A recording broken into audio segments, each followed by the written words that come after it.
तर रात्रभर आपण या एक्सायटरमध्ये म्हणजे या फॉकलँडमध्ये बसलो होतो, कारण बाहेर खूप थंडी होती. बाहेर कुठे सिटिंगसाठी चान्स नव्हता. तर तुम्ही बघू शकता इथे आतमध्ये बसलो होतो या सीटवरती. आणि हे बघा समोरचा रस्ता पूर्ण म्हणजे धुक्यामध्ये ब्लाइंड झालेला आहे.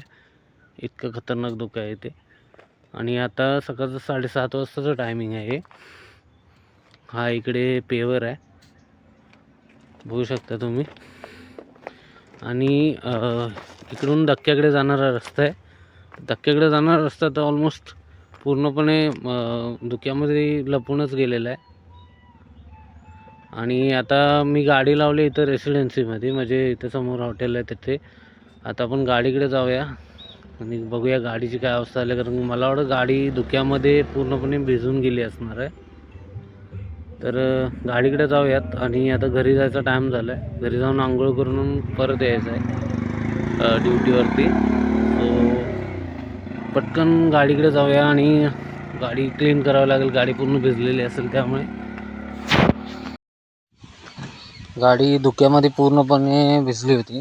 जसं मॉर्निंग टायमिंग होता, सकाळचे 7 वाजले. त्यामुळेच इथे 1:30 वाजल्यापासून धुकं पडतंच आहे आपल्याकडे.